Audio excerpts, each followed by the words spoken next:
జై శ్రీరామ్. హిందూ బంధువులందరికీ నమస్కారాలు. 1 అవర్ 1 అవర్లో ఏం జరగవచ్చు? 1 అవర్ మన జీవితాన్ని ఎలా మార్చగలదు?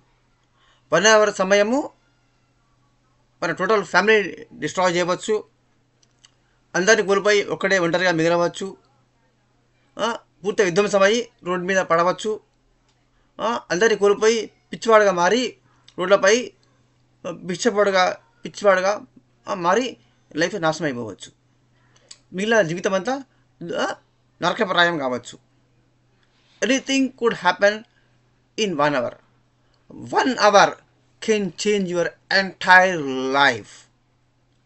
ఇప్పుడు నేను ఎగ్జాంపుల్గా ముంబై తీసుకోబోతున్నానండి. సతీష్ అన్న హిందూ ఆర్మీ కోఫౌండర్.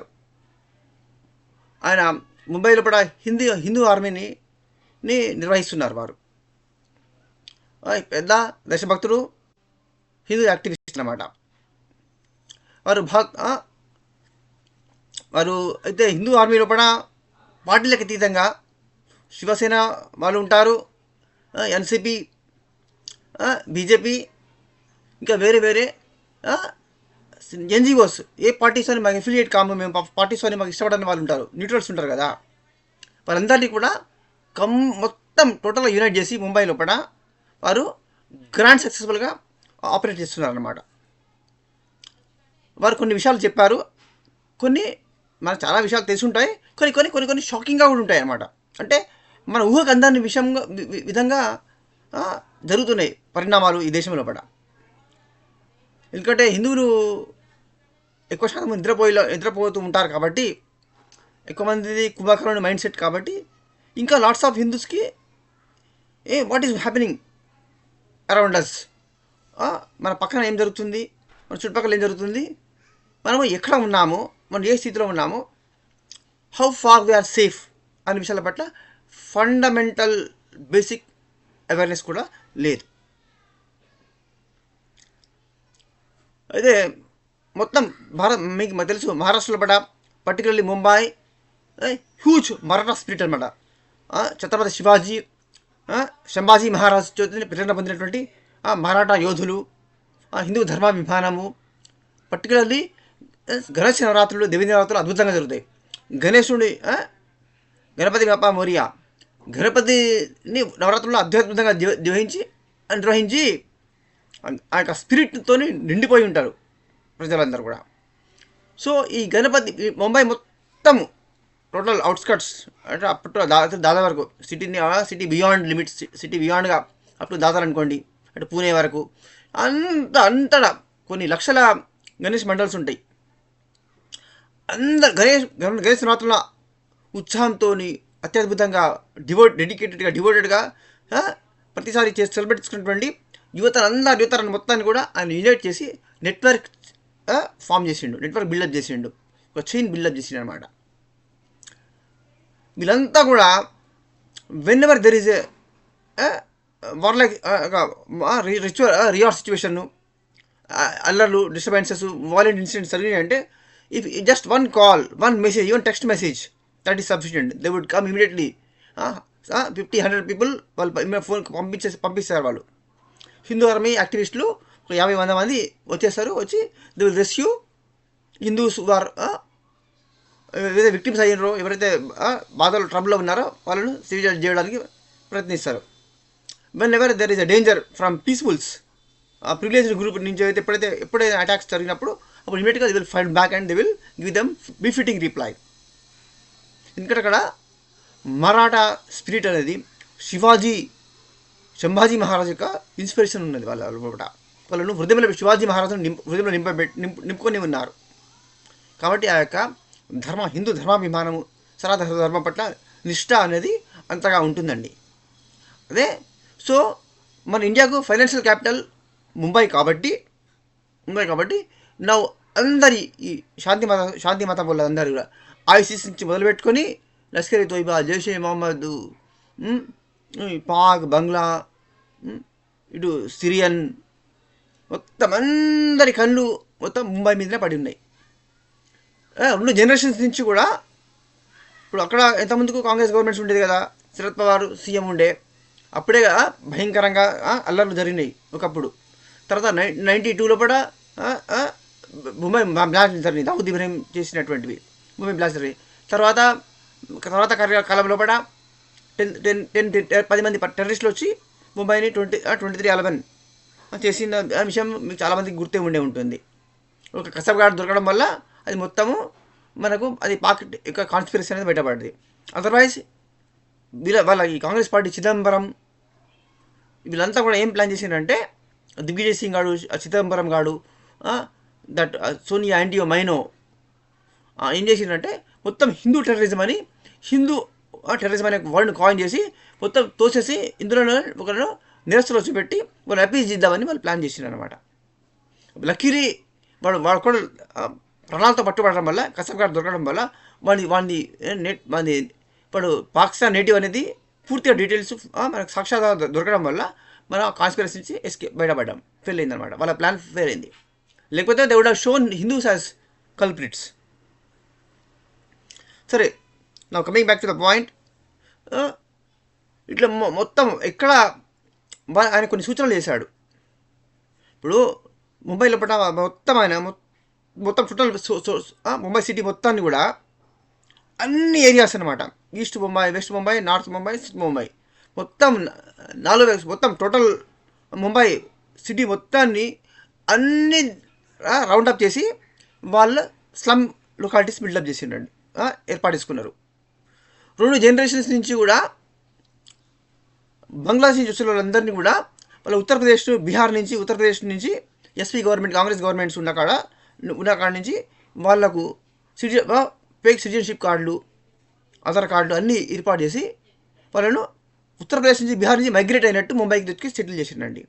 ఇప్పుడు వాళ్ళ సెకండ్ జనరేషన్ వాళ్ళ పిల్లలు ఇక్కడ పుట్టి ఇక్కడ పెరిగి సెకండ్ జనరేషన్ పాకిస్తానీ, బంగ్లాదేశ్ అంతా కూడా ఫ్లూయెంట్గా మరాఠీ మాట్లాడతారు. మరాఠీ ఎంత ఫ్లూయెంట్గా మాట్లాడతారంటే వాడు నేటివ్ మరాఠీ అనుకుంటాం మనం.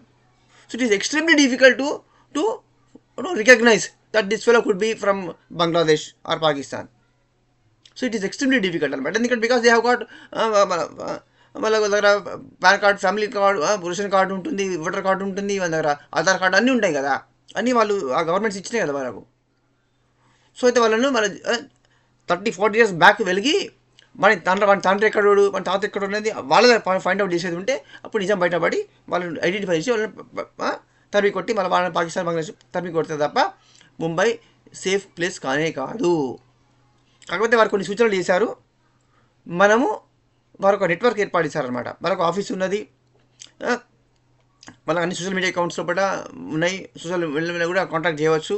వాళ్ళు అన్నీ కూడా ఈమెయిల్ ఉంటుంది, అన్ని నెంబర్ ఉంటాయి, యాక్సెస్ ఉంటుంది. దాని ద్వారా అంటే అక్కడ ఉన్న వాళ్ళకు ప్రస్తుతానికి వాళ్ళ యొక్క ఆపర్చునిటీస్ ముంబై కన్ఫైన్ అయినాయి. ఇంకా ఇది మిగతా మహారాష్ట్ర, ఇంకా మిగతా ప్లేసెస్కు, మిగతా స్టేట్స్ కూడా ఎక్స్పాన్షన్లో ఉన్నారనమాట. అయితే ఏంటంటే అపార్ట్మెంట్స్ లోపల మీరు ఎంత మేరకు సేఫ్టీ ఉన్నది. ఇప్పుడు వాళ్ళు ఎట్లా చేసిందంటే ఇప్పుడు ముంబై ఎయిర్పోర్ట్ ఉన్నది, ఎయిర్పోర్ట్ పక్కనే స్లమ్ ఉన్నది. స్లమ్ నుంచి ఒక్కడు నాటు తుపాకుతోని కాల్చి పెడితే ఆ టేక్ ఆఫ్ చేస్తున్నది, ల్యాండ్ అవుతున్నట్టు విమానాన్ని టకటక 2-3 బుల్లెట్లు కలితే ఆ విమానం ఢమాల్ లోపల ప్రాణ ప్రమాదం అనమాట, క్రాష్ అవుతుంది. అంటే అంత సీరియస్ సిచ్యువేషన్లో కూడా ముంబై ఉన్నదనమాట. ఇప్పుడు ఇదివరకంటే వాళ్ళ గవర్నమెంట్స్ ఉండి, ఇప్పుడు బీజేపీ ఫడ్నవీస్ సీఎం అయింది కాబట్టి ఫడ్నవీస్ గవర్నమెంటు అటు central home minister Amit Shah దృష్టి పెట్టి మొత్తం వాళ్ళని క్లీనప్ చేయాలి, ముంబైని మొత్తాన్ని క్లీనప్ చేస్తే తప్ప it is not going to be safe. లేకపోతే అది ఎక్స్ట్రీమ్లీ డేంజరస్ సిచ్యువేషన్ ఉందన్నమాట. ఎందుకంటే అది ఫైనాన్షియల్ క్యాపిటల్ కాబట్టి అక్కడ అది ఒక ముంబైని డిస్మాంటిల్ చేస్తే total Indian economy total collapse అయిపోతుంది. So very very sensitive place అయిపోయింది. అది సెన్సిటివ్ అంటే డేంజరస్ ప్లేస్ అయిందని అర్థం అనమాట. మనం సెన్సిటివ్ అంటాం మనం, ఎందుకంటే మనం రాజకీయ పొలిటీషియన్ భాష అలవాటైంది, విని అదే అలవాటవుతున్నది. అపార్ట్మెంట్స్ మొత్తము 100% వాళ్ళు ఉన్న ఎక్కడ ఎన్ని ఉన్నా కూడా, కొంచెం ఉన్నా కూడా 10-15%, 5-10% ఉన్నా కూడా అది సేఫ్ ప్లేస్ కాదు. To buy house or to ఇక్కడ ఇల్లు రెంట్ తీసుకోవాలి, కొనాలా, షాప్ పెట్టాలి అంటే కూడా 100% సేఫ్ ప్లేస్ ఏదో అనేది చూసుకొని అక్కడికి shift అయిపోవాలా. whenever you suppose if your house is in a dangerous place which is not safe anymore, so it is better to sell it off. ఏదో ఏదో అమ్మేసుకొని డిస్పోజ్ చేసేసుకొని it is better to migrate to a very safe place where 100% our people are residing. ఇది వారు సతీష్ అన్న గారు చెప్పినటువంటి కొన్ని సజెషన్స్ అనమాట. మళ్ళీ ఇంకేం చెప్పారు, మొత్తం 100% ఆటోస్ మొత్తం వాళ్ళ చేతిలో పోయినండి. ఆటో డ్రైవర్స్ అందరూ 100% పీస్ఫుల్సే ఉన్నారు. ఇంత డేంజరస్ అండి. ఇప్పుడు ఆఫీస్కి వెళ్తుంటారు, వస్తుంటారు, లోకల్ ట్రైన్లో ట్రావెల్ చేస్తారు, వస్తారు, ఇంటికి కానీ దూరం ఏదో ఉంటుంది, నడిచిపోలేరు, ఓపిక టైర్డ్ అయిపోయి ఉంటారు, ఓపిక ఉంటారు, ఆటో తీసుకుంటారు. సో సో అది ఎప్పుడు రిస్కే అనమాట. క్యాబ్స్ ఉంటాయి, ట్యాక్సీ కార్స్ ఉంటాయి కదా, ట్యాక్సీ కార్స్ 55 to 60% ఆల్రెడీ వారి చేతిలోకి అయిపోయింది. వెజిటబుల్ మార్కెట్ అయితే 80%, హోటల్స్ అయితే ఉంటే 70%.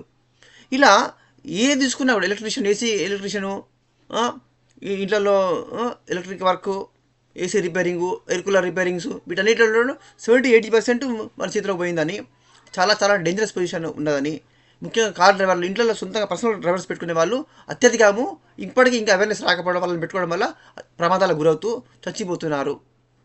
అంతేకాదు ముంబై మొత్తం, మహారాష్ట్ర మొత్తం, ఒక ముంబై కాదు మహారాష్ట్ర మొత్తం ఇది కూడా ప్రతి స్టేట్కు వాళ్ళ దగ్గర డేటా ఉన్నదంట. వాళ్ళ దగ్గర ఎవరు హిందీ యాక్టివిస్టులు ఉన్నారు, ఎవడు గుజరాతీసు, మార్వాడీసు, ఎవరు ఉంటే ఫైనాన్షియల్ సౌండ్ ఉన్నారు, ఎవరు హిందూ ఆర్గనైజేషన్స్కి డొనేషన్స్ ఇస్తారు, టెంపుల్స్ బాగా డొనేషన్ చేస్తారు, ఎవరు టెంపుల్స్ కడతారు, ఎవరు టెంపుల్స్ బాగా బాగా సెలబ్రేషన్స్ ప్రోగ్రామ్స్ కండక్ట్ చేస్తున్నారు, వాళ్ళందరినీ టార్గెట్ లిస్ట్ పెట్టుకొని మొత్తం వాళ్ళు ఉన్నారనమాట. వాళ్ళని ఎప్పుడు ఛాన్స్ దొరికితే అప్పుడు వాళ్ళని లేపేయాలి అనేది వాళ్ళ ప్లాన్ అనమాట. ఇదివరకు కూడా కొన్ని పాస్ట్ ఏరియాస్లోనే వాళ్ళు టార్గెట్ ఇచ్చిందన్నమాట. ఎప్పుడప్పుడు ఇజ్రాయిల్స్, జ్యూస్ ఉన్నటువంటి వాళ్ళు, మార్వాడీస్ ఉన్నటువంటి ఏరియాలో, నారిమన్ పాయింట్, కొన్ని ఏరియాలో అప్పుడు పాకిస్తాన్ అటాక్ జరిగినప్పుడు కూడా 23/11 అప్పుడు కూడా కొన్ని స్పెసిఫిక్ ఏరియాస్ వాళ్ళు ఐడెంటిఫై చేసి మరి అక్కడ అటాక్ చేసిండ్రు. అట్లా బాగా చంపిండ్రు. అట్లా 280-90 చచ్చిపోయినారు అప్పుడు. సో ఎవరు ఎలక్ట్రీషియన్ పిలిచినా, డెలివరీ స్విగ్గీ, జొమాటో, స్విగ్గీ, ఇంకా ఆన్లైన్లో పర్చేసింగ్ ఇస్తారు, ఎవరిని కూడా పీస్ఫుల్స్ ఎంగేజ్ చేసిర్రంటే there is always a scope for danger. ఎందుకంటే you are endangering your lifes annoyingly అని చెప్పారు ఆయన. అంటే 100% రిస్క్ ఉన్నది అని ఖచ్చితంగా చెప్పగలము. మేము ఎగ్జాజరేషన్ చేయలేము, we're talking on the facts అని చెప్పారు. మేము ఏదో అనవసరంగా భయపెట్టించాలని, పానిక్ సిచ్యువేషన్ క్రియేట్ చేయాలని, కావాలని ఓవర్గా భయపెట్టిస్తున్నాము అనేది ఇంకా అనుకునేది ఉంటే వాళ్ళు ఇంకా నిద్రలో, కుంభకర్ణునిలాగా నిద్రలోనే ఉన్నారని అర్థము. ఇంకా వాళ్ళకు వాస్తవ పరిస్థితుల పట్ల ఎటువంటి అవగాహన లేదని అర్థం అనమాట. బాంబే ఓర్లీ రైల్వే స్టేషను, ఎయిర్పోర్ట్లు, బస్ డిపోలు, మార్కెట్ ఏరియా, అన్ని ఏరియాస్ కూడా వాళ్ళ చేత కవరప్ చేయబడ్డాయి ఉన్నాయి, సరౌండెడ్ చేయబడ్డాయి, మొత్తం స్లమ్స్ చేసిండ్రు. అక్కడ నాటు తుపాకులు, బాంబులు మ్యానుఫ్యాక్చరింగ్ చేసే ప్లేసెస్ చాలా ఉన్నాయని, గతంలో బాల్ ఠాకరే ఉన్నప్పటి నుంచి కూడా, తర్వాత కూడా శివసేన వాళ్ళు, శివసేన లీడర్సే స్వయంగా వాళ్ళు శివసేన కార్యకర్తలను తీసుకుపోయి మరీ వాళ్ళని పట్టుకొని అవన్నీ బాంబులను, గన్స్ అన్నీ తీసుకొని మరి చితికదన్నీ వాళ్ళను బుద్ధి చెప్పారనమాట. ఇట్లా శివసేన కార్యకర్తలు, యాక్టివిస్టులు ముంబైని కాపాడినారు తప్ప నెవర్ శరద్ పవార్, ఎన్సిపి, కాంగ్రెస్ గవర్నమెంట్స్ అంతకుముందు మహారాష్ట్రలో కూడా ఎప్పుడు కూడా they never bothered for the lives of Hindus. In fact Sharad Pawar was also involved. ఎందుకంటే హిందూస్ను కల్పిట్స్గా చూపెట్టి, నిరసలో చూపెట్టి వాళ్ళని అపీజ్ ఇద్దామని వాళ్ళు ప్లాన్ చేసిండ్రు యాక్చువల్గా అప్పుడు. సో ఈ సిచ్యువేషను ఒక్క ముంబైకే పరిమితం కాదు. ఎగ్జాంపుల్గా I have taken Mumbai example తీసుకోవడం జరిగింది, కానీ ఇది మొత్తం ఇండియా మొత్తాన్ని కూడా అన్ని మేజర్ సిటీస్ లోపల, అన్ని ఇంపార్టెంట్ డిస్ట్రిక్ట్స్ లోపల ఇదే ఉందన్నమాట. And one more thing, what he said, old city Hyderabad పూర్తిగా తాము ఫ్యూచర్లో కూడా ఇది సపరేట్ దేశం చేస్తామని ఓవైసీ ఈజ్ ప్రెటీ కాన్ఫిడెంట్. ఓవైసీకి పూర్తి నమ్మకంతో ఉన్నాడు. ఓవైసీ మజ్లిస్ పార్టీలో ఉన్న యువతరం ఉంటుందా, యువతరము ఎవరైతే ఉంటే మేరా అబ్దుల్ ఐసాన్ అయ్యా అంటారు చూడండి. ఈ అబ్దుల్స్, ఈ షారూఖ్స్, ఈ అమీర్ ఖాన్స్ అంతా కూడా ఏంటంటే దే ఆర్ డ్రీమింగ్, ఇప్పుడు మాది సపరేట్ కంట్రీ అవుతుంది అని ఎదురు చూస్తారట. అయితే మరి వాళ్ళ ఫోకస్ ఇప్పుడు దేని మీద అంటే మహారాష్ట్ర మీద ఉందన్నమాట. ఎందుకు? వాళ్ళకి యాక్సెస్ కావాలి, వాళ్ళకు సీషోర్తో యాక్సెస్ కావాలి వాళ్ళకు. ఇప్పుడు సిటీ హైదరాబాద్ చుట్టూ ఏమున్నది, వాళ్ళ సముద్ర తీరం లేదు వాళ్ళకు. మరి సపరేట్ కంట్రీ చేసుకున్నప్పుడు వాళ్ళకు ఫారెన్ కంట్రీస్తో ట్రేడ్ చేసుకోవాలి, గల్ఫ్ కంట్రీస్తో ట్రేడ్ లింక్స్ పెట్టుకోవాలి, ఫ్రెండ్షిప్ పెట్టుకోవాలి, అంబాసిడర్స్ ఎంగేజ్ చేసుకోవాలి, ఎయిర్పోర్ట్ కావాలి. మరి యాక్సెస్ ఎక్కడ ఉంది అక్కడ? వాళ్ళకు కన్వీనియంట్ సరౌండింగ్స్ లేవు, వాళ్ళకు ఫేవరబుల్ సరౌండింగ్స్ లేవు వాళ్ళకు. సో వాళ్ళు మధ్యలో ఉన్నారు కదా, ఇటు కాకుండా ఉన్నారు అనే ప్లేస్ ఉన్నా కానీ వాళ్ళు ఒకటే వాళ్ళు ఆలోచిస్తారు. వాళ్ళు లేకపోతే ఉంటే దాన్ని ఎప్పుడో సపరేట్గా కంట్రీగా డిక్లేర్ చేసుకుందామని వాళ్ళు ఎప్పుడో డిసైడ్ అయిపోయారట. అయితే ఏంటంటే ముంబైని కంప్లీట్ కంట్రోల్ తీసుకొని, ఫైనాన్షియల్ క్యాపిటల్ కదా ముంబైని కంట్రోల్ తీసుకొని, ముంబైని తీసుకుంటే బంగాళాఖాతం సముద్ర తీరము సీ పోర్టు యాక్సెస్ వస్తుంది, బే ఆఫ్ బెంగాల్తో యాక్సెస్ వస్తుంది. బే ఆఫ్ బెంగాల్ వస్తే ఇంటర్నేషనల్ ట్రేడ్ చేసుకోవచ్చు, ట్రేడ్ యాక్సెస్ వస్తుంది, ఇంటర్నేషనల్ రిలేషన్షిప్ పెట్టుకోవచ్చు, గల్ఫ్ కంట్రీస్ యాక్సెస్ చేసుకోవచ్చు. అంతేకాదు, మోస్ట్ ఇంపార్టెంట్ అంతేకాదు, ఇంకా వాడిని టార్గెట్ ఏంటంటే terrorist from all over the world, from గైసిస్, బోకో హరామ్, మొత్తం నైజీరియా, అన్ని చోట్ల నుంచి, ఆఫ్రికా నుంచి, వెస్ట్రన్ ఆఫ్రికా నుంచి, ఇటు సిరియన్ టెర్రరిస్టులను, పాక్, బంగ్లాదేశ్, అన్ని కంట్రీస్ నుంచి టెర్రరిస్టులు తీసుకొచ్చి మొత్తం ఇంకా ఇన్ఫిల్ట్రేట్ చేసి ఇండియా మొత్తాన్ని కూడా దీన్ని వాళ్ళు ఎక్స్పాన్షన్ చేసుకొని దీన్ని టేక్ ఓవర్ చేయాలనే ఒక ప్లాన్లో పడ వాళ్ళు ముందుకు పోతున్నారని అని సతీష్ గారు చెప్పారండి. సో ఇలా చాలా విషయాలు మనకు ఎప్పుడప్పుడు వినే ఉండవచ్చు. కానీ అది ఎంత మ్యాసివ్ స్కేల్లో వాళ్ళు ఎంత ఫాస్ట్గా వాళ్ళ ఎక్స్పాన్షన్ జరుగుతుంది అనేది మనము ఇమాజినేషన్కు అందానంతగా ఉందన్నమాట. మరాఠీస్ ముంబైని వాళ్ళు భారత్ లాకరే స్థాపించినటువంటి శివసేన ఉన్నది కాబట్టి, శివసేన పొలిటికల్ ఎంటిటీ, కానీ దాని బ్యాక్గా ఉన్నది ఎవరు? హిందూ యాక్టివిస్టులే, ఛత్రపతి శివాజీ అభిమానులు అనమాట, సతీష్ అన్న లాంటి వాళ్ళు. ఇటువంటి యాక్టివిస్టులు ముంబైని కాపాడుకోగలుగుతారు. కాకపోతే ఏంటంటే వాళ్ళకు సపోర్ట్ చేసేటటువంటి విధంగా హిందూ సమాజము తయారు కావాలి. ఇది ఒక ఇండియాలో అన్ని సిటీస్లో, అన్ని రాష్ట్రాల్లో కూడా ఈ విధంగా హిందూస్లో అవేర్నెస్ పెరగాలన్నమాట. మనము నెట్వర్క్ పెంచుకోవాలి. అంతేకాకుండా ఏంటంటే బైకాటింగ్ ద బిజినెసెస్, బైకాటింగ్ దెమ్ ఇండివిజువల్గా, car drivers, taxis, autos, hotels, vegetable vendors, electricians, AC mechanics, air cooler mechanics. If at all you find that fellows, immediately boycott them without even for thinking for a while. లేకపోతే పాముకు పాలు పోసినట్టు అది ఫ్యూచర్లో మనను ప్రమాదంలోకి తోస్తుంది అనమాట. So that is the option.